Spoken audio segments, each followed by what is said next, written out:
ಕಲಬುರಗಿಯ ಚಿತ್ತಾಪುರದಲ್ಲಿ ಮಾತ್ರ ಆರ್ಎಸ್ಎಸ್ ಪಥಸಂಚಲನ ಇಲ್ಲ. ಚಿತ್ತಾಪುರ ಬಿಟ್ಟು ಬೇರೆ ಹಲವು ಕಡೆ ಆರ್ಎಸ್ಎಸ್ ಪಥಸಂಚಲನ ನಿರಾತಂಕವಾಗಿ ನಡೀತಾ ಇದೆ.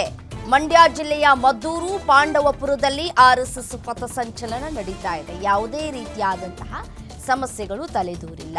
ಧಾರವಾಡದಲ್ಲೂ ಕೂಡ ಸರ್ಕಾರಿ ಶಾಲೆಯ ಆವರಣದಿಂದಲೇ ಪಥಸಂಚಲನಕ್ಕೆ ಸಿದ್ಧತೆಯನ್ನ ಮಾಡಿಕೊಳ್ಳಲಾಗಿದೆ. ಇನ್ನು ಧಾರವಾಡ ಭಾಗದಲ್ಲಿ ನಾವು ನೋಡೋದಾದ್ರೆ ಧಾರವಾಡ ಗ್ರಾಮೀಣ ಹಾಗೂ ನವಲಗುಂದ ಪಟ್ಟಣದಲ್ಲೂ ಕೂಡ ಸಿದ್ಧತೆಗಳಾಗಿದೆ.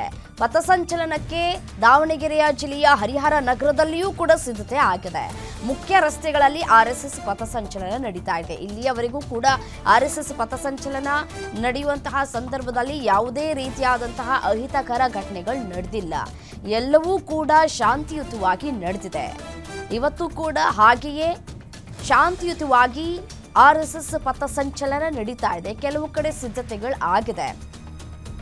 ಇಂತಿಷ್ಟು ಸಮಯ ಅಂತ ಹೇಳಿ ಒಂದಷ್ಟು ಸಿದ್ಧತೆಗಳನ್ನು ಮಾಡಿಕೊಳ್ಳಲಾಗಿದೆ. ಚಿತ್ತಾಪುರದಲ್ಲಿ ಪಥಸಂಚಲನ ಇಲ್ಲ, ಅದಕ್ಕೆ ಬ್ರೇಕ್ ಬಿದ್ದಿದೆ. ಅಕ್ಟೋಬರ್ 24ಕ್ಕೆ ಮತ್ತೆ ಕೋರ್ಟ್ ಮುಖಾಂತರ ಪರ್ಮಿಷನ್ನ ತೆಗೆದುಕೊಳ್ಳುವಂತಹ ಸಾಧ್ಯತೆಗಳು ಕೂಡ ಇದೆ. ಇವತ್ತು ಈ ಚಿತ್ತಾಪುರದಲ್ಲಿ ಎರಡೆರಡು ಪಥಸಂಚಲನ ನಡೆಯುತ್ತೆ ಅನ್ನುವಂತಹ ನಿಟ್ಟಿನಲ್ಲಿ ಆರ್ಎಸ್ಎಸ್ ಪಥಸಂಚಲನಕ್ಕೆ ಬ್ರೇಕ್ ಹಾಕಿದ್ದಾರೆ.